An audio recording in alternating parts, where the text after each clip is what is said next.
طيب بسم الله الرحمن الرحيم. ايه رأيك لو عرضنا دلوقتي سكيم للبرانش بتاع البلاد كله، يلخص لنا البرانش بتاع البلاد كله في كام سلايد كده وفي وقت قليل جدا، ويدينا ملخص مهم جدا للبرانش البلاد كله، ويخليك تبقى مركز جدا جدا انك توصل للدايجنوزس بتاع امراض البلاد in no time.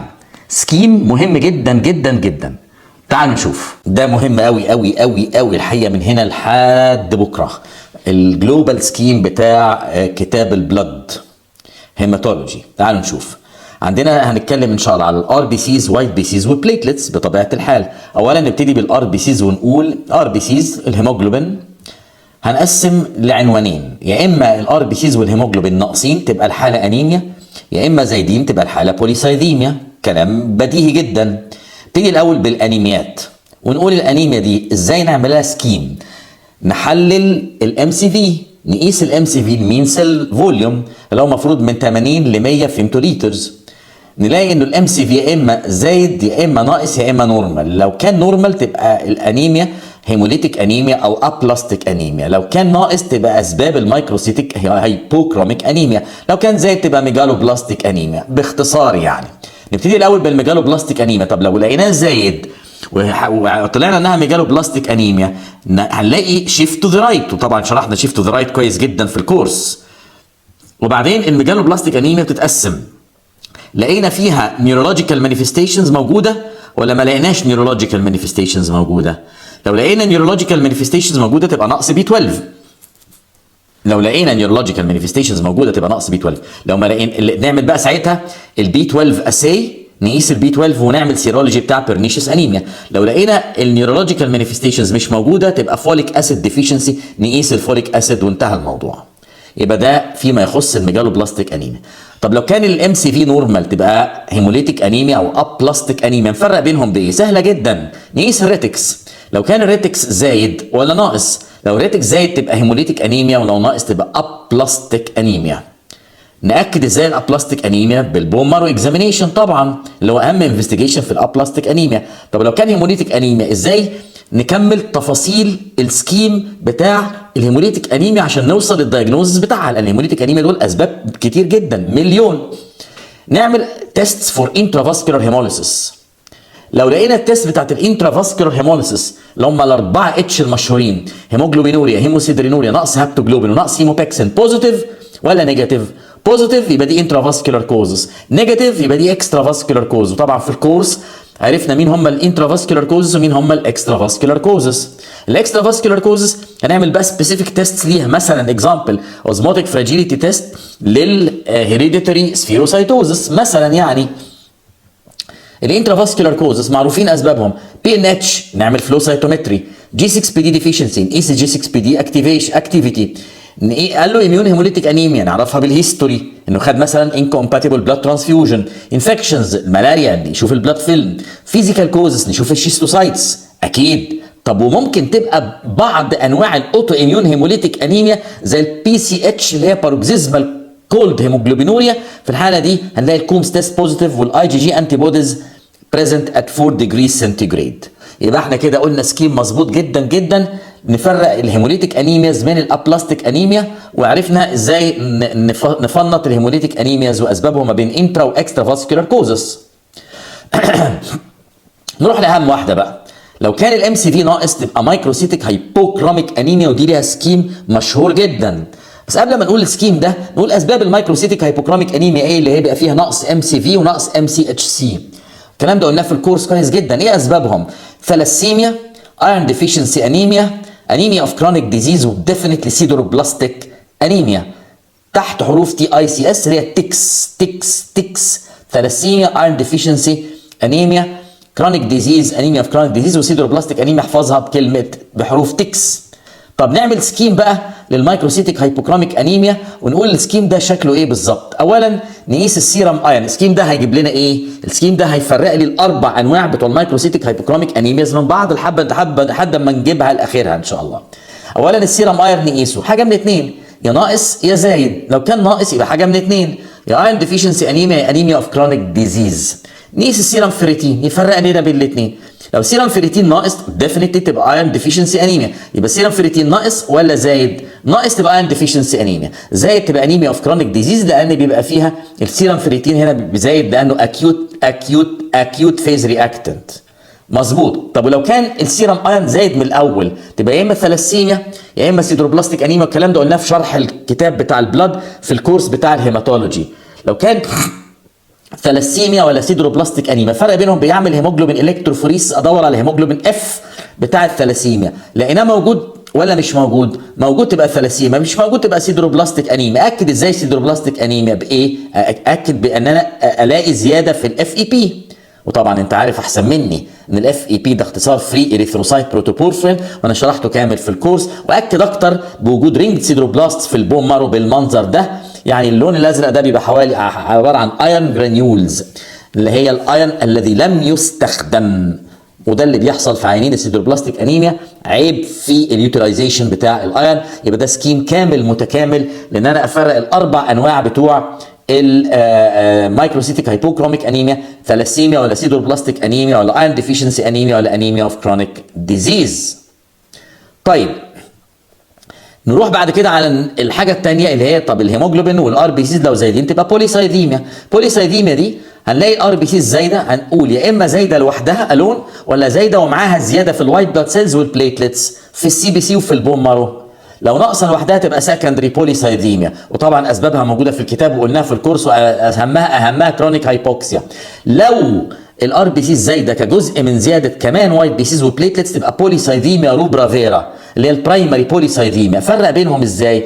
بالارتيريال بلاد جازس وبالاريثروبويتين. وطبعا انت عارف كويس جدا ان في البوليسايديميا روبرا فيرا بيبقى فيه نورمال اوكسجين ساتوريشن في الارتيريال بلاد جاز، لكن في السكندري بوليسايديميا بيبقى فيه نقص في الاكسجين ساتوريشن. وطبعا الاريثروبويتين هيفرق لك كويس جدا جدا جدا ما بين السكندري بوليسايديميا والبوليسايديميا روبرا فيرا، على اعتبار ان احنا هنلاقي الاريثروبويتين في السكندري بوليسايديميا زايد، لكن في البوليسايديميا روبرا فيرا يا اما نورمال يا اما لو. طيب بعد كده الدي دايجنوستيك كرايتيريا بتاعت البوليسايديميا روبرا فيرا موجوده في الكتاب، ودي على اعلى درجه من الاهميه. بنشخصها بوجود A1 بلس A2 بلس A3، يا اما ناخد A1 بلس A2 اي اثنين من كاتيجوري بي. الكلام ده انا شرحته كامل في الكورس وفي الكتاب، انا بس دلوقتي براجع السكيم وخلاص. نروح بقى بعد ما خلصنا الار بي سيز على الوايت بي سيز، ونقول الوايت بي سيز حاجه من اتنين، يا اما زايده يا اما ناقصه. لو زايده تبقى ليكوسايتوزس، لو ناقصه تبقى ليكوبينيا. خلينا نبتدي بالليكوسايتوزس الاول، واقول ان الليكوسايتوزس دي اما up to 25,000 بير كيوبيك مليمتر تبقى ممكن ليكومويد رياكشن شرحناها في الكتاب، يا اما لوكيمياز. اللوكيمياز دول اهم كلمه فيها بون مارو اكزامينيشن in all types of leukemias. اللوكيمياز بيبقى usually very high numbers of white blood cells except in allochemic and subleukemic leukemia في حاله الاكيوت لوكيميا، وفي الحاله دي باكدها بالبلاستس في الدم في صوره الدم او في بالبون مارو اكزامينيشن. راجع لو سمحت الالوكيميك لوكيميا والسبلوكيميك لوكيميا في درس الاكيوت لوكيميا في الكورس. بعدين هنقول طيب الايدج يفرق معانا، تشايلد هو ولا ادلت ولا اولد؟ لو كان تشايلد بفكر في الاي ال ال اللي هي الاكيوت ليمفو بلاستيك لوكيميا، بلاقي ليمفو بلاستس في الدم. لو اولد بيبقى سي ال ال اللي هي كرونيك ليمفاتيك لوكيميا، بلاقي ليمفوسايتس. الادلت بقى اللي هي المايلويد ممكن تبقى حاجه من اتنين، يا اما اكيوت مايلويد لوكيميا يا اما كرونيك مايلويد لوكيميا. اكيوت مايلويد لوكيميا طبعا بيبقى مايلو بلاستس، الكرونيك مايلويد لوكيميا بيبقى مايلو سايتس. واتكلمنا في الكورس الفرق بين كلمه اكيوت وكرونيك، والفرق بين كلمه ليمفو ومايلو، والفرق بين كلمه بلاست وسايت. راجع الكورس كويس قوي، انا بس دلوقتي بجمع السكيم. وما تنساش ان الاي ام ال بيبقى رابيد اجريسيف كورس، في حين ان السي ام ال بيبقى سلو ليس اجريسيف كورس. بس ما تنساش ان السي ام ال ممكن يحصل فيه حاجه اسمها بلاست كرايسيس. وما تنساش لو سمحت الفيلادلفيا كروموسوم مهم جدا جدا جدا. السيتوكيمستري كمان بتعمل ايه؟ بتفرق. السيتوكيمستري لو لقينا مايلو بيروكسيديز بوزيتيف تبقى بتكلم على السيلز مايلو بلاست، لو كان لقيت بي اي اس بوزيتيف اللي هو بيريودك اسيد شيف يبقى السيلز ليمفو بلاست. ده يفرق لي ما بين المايلو والليمفو. وفي كل احوال وكل انواع اللوكيمياز اهم حاجه على الاطلاق هي بون مارو اكزامينيشن ان اول تايبس اوف لوكيمياز. طب لو كان بقى الوايت بلاد سيلز ناقصه، ليكوبينيا يعني، تبقى الليكوبينيا اللي هي نقص الوايت بلاد سيلز حاجه من اتنين، يا اما ناقصه لوحدها يا اما ناقصه ومعاها نقص كمان في الار بي سيز والبليتلتس اللي هي بان سايتوبينيا. لو ناقصه لوحدها دي يا اما سايكليك نيوتروبينيا قلناها في الكورس، يا اما all other causes of leukopenia in general. يا اما بقى لو ناقصه ومعاها الوايت بلاد سيلز ناقصه ومعاها الار بي سيز ناقصه والبليتلتس ناقصه اللي هي البانسايتوبينيا، يبقى لازم هنا تروح على الجدول اللي في الكتاب اللي بيقول اسباب البانسايتوبينيا وتكلمني على specific investigation of the cause في هيئه differential diagnosis بالمنظر ده. طب اكتب ازاي differential diagnosis؟ لو انت طالب شاطر جدا متميز جدا تقدر تكتب لي differential diagnosis زي ما انا بقول دايما في الكورس، اهم سيمتوم، اهم ساين، اهم انفستيجيشن، يعني 3-4 كلمات على كل واحده من اسباب البانسايتوبينيا. اديك اكزامبل كالاتي. مثلا لو كنت بتكلم على البون مارو فيلير هو سبب من اسباب البانسايتوبينيا، ازاي اكتب كلمتين على البون مارو يعرفوني ان دي اهم كلمتين؟ اقول انفكشنز، بليدنج، وانيميا، ونقص ريتيكولوسايتس. نقص ريتيكولوسايتس يعني في ريتيكولوسايتوبينيا ومعاه بون مارو بايوبسي بيبين هايبوسيلولار فاتي بون مارو.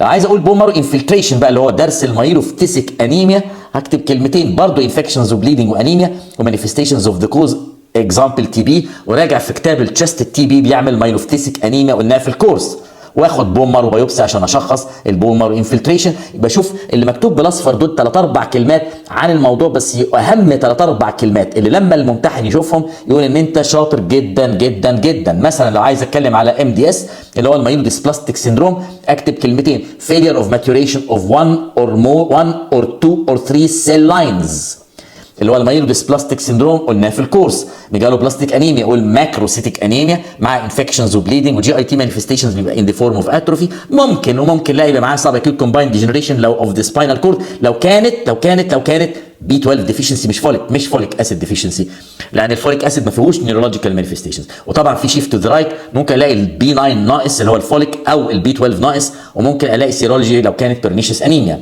شوف انا بكتب كلمتين عن كل واحد. البي ان اتش او التراياد مهم جدا جدا جدا، اي واحد ماشي في الشارع عارفه، اللي هو الهيموليتيك انيميا وذ بانسايتوبينيا وذ ثرومبوزس، وهو انترافاسكولار هيموليسيس بالاربعه اتش بتوعهم المعروفين، هيموسيدرينوريا، هيموجلوبينوريا، نقص هابتوجلوبين، نقص هيموبكسين، واهم كلمه على الاطلاق فلو سايتومتري تشخص البي ان اتش. لو قلنا مثلا سيستميك لوبس، ازاي اكتب سيستميك لوبس اللي هي مكتوبه في كتاب في 100 صفحه؟ طبعا انا ببالغ، اكتبها في 3-4 كلمات. فيميل من 15 ل 40 سنه، سبحان الله، جايب فيفر، ارثرالجيا، سكين راش، ومالتي سيستم ديزيز، وبوزيتيف سيرولوجي اهمها انتي نيوكليير انتي بودي. ازاي اكتب تي بي في كلمتين؟ تي بي توكسيميا، ميليار تي بي، وفيري لو اميونيتي، بكتيريولوجي بوزيتيف، والكالتشر يعني مثلا فور تي بي، وبون مارو بايوبسي. ازاي اكتب هايبرسبلينزم في كلمتين؟ سبلينوميجالي، انفكشنز، بليدنج، انيميا، بانسايتوبينيا وذ ريتيكولوسايتوزس. يبقى دي طريقه مهمه جدا جدا في كتابه الديفرنشال دايجنوز عموما. اتفضل عندي اخر حاجه بقى في السكيم هو البليتلتس. طب البليتلتس دول حاجه من اتنين، يا اما البليتلتس ناقصه يا اما البليتلت زايده. لو ناقصه تبقى ثرومبوسايتوبينيا، لو زايده تبقى ثرومبوسايتوزس. ثرومبوسايتوبينيا دي هلاقي البليدنج تايم برولونجد، وتكتب لي سبيسيفيك انفستيجيشنز اوف ذا كوز. وما تنساش ان في نوع اسمه ايديوباثيك ثرومبوسايتوبينيك بيربرا اللي هو الاميون ثرومبوسايتوبينيك بيربرا الاي تي بي.